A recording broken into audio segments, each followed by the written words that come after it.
Hello Gemini, Sun, Moon, Rising, and Venus signs. Kamusta po kayo? Sana po nasa mabuti kayong kalagayan. Welcome back po sa Star Tarot. At kung bago po kayo dito, welcome din po kayo. Please subscribe, like, share my videos, and leave me a comment po kung nakaresonate kayo. Maraming salamat. And shout out po sa ating member, sa ating channel member na si Alexander Toralba 3777. Welcome po sa ating Star Tarot family and maraming salamat po for your generosity kasi nag-donate na naman po kayo, no? You've sent me another super thanks. Maraming salamat po. May God bless you more. So we have our first message po is for general life and we have two of cups. Ayan. So po pwedeng yung partnership na to pwedeng bagong friendship, no? Ang papasukin ng iba sa inyo, pwedeng bagong love connection nito, pwede rin na bagong business partnership, pwedeng ganon. So, depende yan sa inyong sitwasyon. But, maganda kasi anumang klaseng partnership, no? Yung you will be involved in sa ngayon, merong symbiotic relationship kayo ng taong ito. This person is going to be supportive of you. Maybe you are sharing the same goals, you are sharing the same vision. Maaari din na mag-share kayo ng same mga ideas, yung mga ganon. Kaya kayo, magsusuportahan kayo rito, no? Kasi ang tagumpay niya ay magiging tagumpay mo din, ang tagumpay mo ay magiging tagumpay din niya, no? Kaya maganda ang samahan kahit ano pa ito, kahit ano pang klaseng relationship ito. Kaya mag-share kayo ng kung ano man ang mararamdaman niya, ganun din ang mararamdaman mo halos. At baka ninyo ito, baka soulmate ninyo to. Kasi yung soulmate natin not necessarily na nagiging love partner natin, hindi ba? Sometimes yung soulmate natin ay yung kaibigan natin. Sometimes ang soulmate natin magulang natin, kapatid natin, no? Depende yan. So, but this person na makakasama mo pa pwedeng bagong pasok sa buhay ninyo itong taong ito could be your soulmate, no? Kaya swak na swak agad kayo. You will be on the same wavelength, no? Yung ganon. Parang mag-a-agree kayo, no, sa halos lahat ng bagay, no? So, pagdating naman sa inyong money, career, and finances, we have 7 of Wands. For some of you, Gemini, siguro, you are, dito, yung parang poprotektahan mo yung sarili mo, poprotektahan mo yung mga valuables mo, poprotektahan mo dito yung pinagtrabahuan mo, yung bunga ng inyong pagsisikap, yung trabaho mo mismo, yung career mo, you will be protecting them or pwede mong didepensahan ito. So, depende sa inyong sitwasyon. But, yun nga, kailangan mo na maging matatag, maging matibay dito ang inyong dibdib.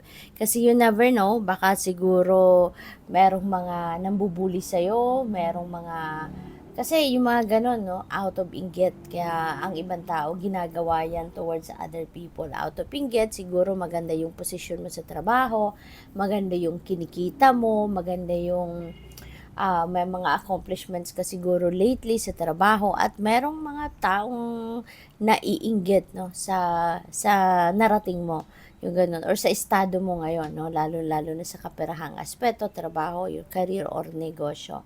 Kaya yun, stand your ground, focus on yourself, focus sa kung ano pa yung asenso mo, ikakaganda palalo, no, ng inyong pamumuhay.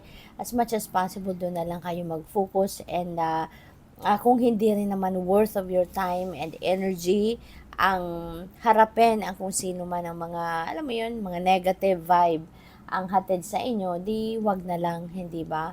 But as long as your integrity, your dignity, your safety is not compromised, then dead man na lang kayo. Diba? It's just waste of time and energy ninyo. Pero kung kailangan, no, kailangan ninyong harapin, kailangan may komprontahin, no? So, tignan ninyo, no, kung ano ang nararapat, use your own judgment and discernment on that situation. Okay? So, pagdating sa inyong relationship, we have the High Priestess. Ayan. So, always listen and follow what your intuition is telling strengthening you kasi maaari na meron din kayong mga sitwasyon siguro sa relasyon na kailangan ninyong pag-isipan mabuti, maaring merong mga decision making na kailangan kayong gawin, at hindi kasi madali, no? Lalong-lalo na sa relasyon kasi dalawa kayo dyan, dalawang iisipin mo, kayong dalawa, kung may mga anak na kayo, mas madami kayong dapat na i-consider, diba, sa mga desisyon na gagawin ninyo. Kaya kailangan pag-isipan mabuti, kailangan nilay-nilayan, no? And makakatulong sa iyo if you are going to listen to your intuition. Kasi divine guidance yan eh. No? Kung ano man ang bulong ng intuition ninyo, that is a message from the divine, that is a message from your spirit team, no? And makakasiguro ka na mapupunta ka sa tamang desisyon, no? Kapag pinakinggan mo ito. So, yun. At this point, I would like to say thank you, no, ulit for supporting my channel. Thank you for subscribing and thank you for those na hindi nag-skip ng ads din, pati na rin doon sa mga laging nagpapadala ng super thanks, katulad na lamang ni Ate Alexander Turalba 3777. Napakasipag nyo pong mag-share ng inyong blessings, kaya maraming salamat from the bottom of my heart. May God bless you more. And channel memberships po open na, no? Just in case interested po kayo, please look it up.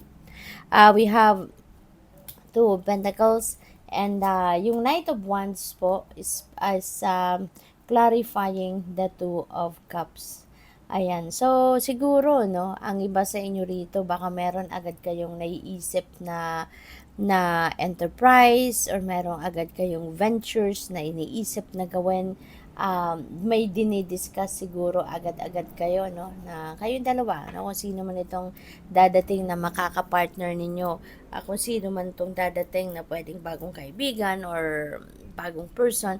So maybe there is already a plan right away na gusto ninyong simulan, no, gusto ninyong pagtulungan, no.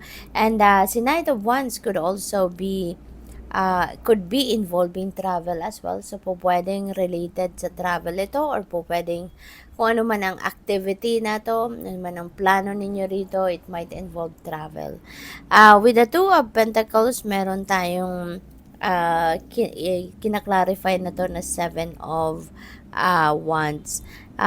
Juggling kayo, no? Marami siguro kayong ginagawa, maaaring sobrang sipag ninyo, kaya dito na lang kayo mag-focus rather than doon sa mga tao na mga nangiintriga sa iyo or sa mga taong naninira sa iyo, mga taong trying to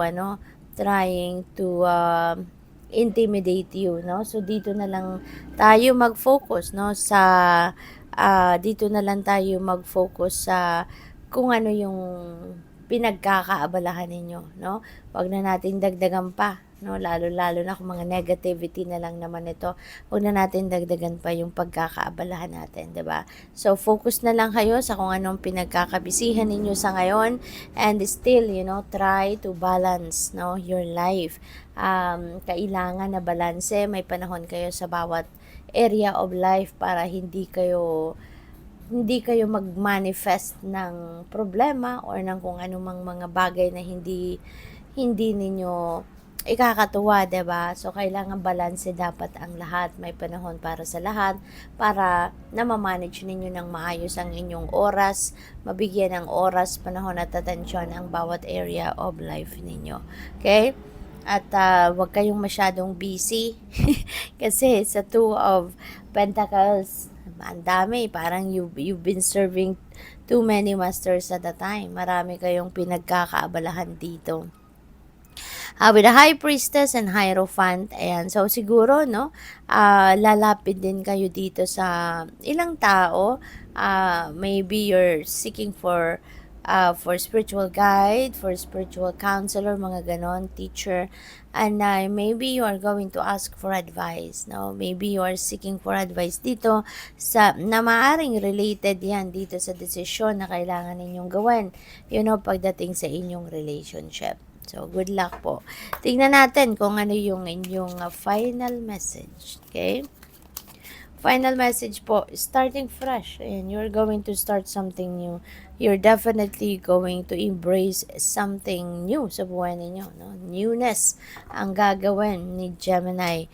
Meron kayong pwedeng, iba-iba yan, depende. Pwedeng bagong yugto sa inyong relationship, bagong pagkakataon, ibibigay ninyo sa person ninyo or sa relationship itself, pwedeng bagong trabaho, karir, negosyo, na maaaring bagong partnership, no, since we also have two of cups, 'di ba? So maraming pagbabago ang pwedeng maganap sa buhay ninyo, depende yan sa inyong sitwasyon. Good luck, thank you for watching. Love and light, namaste.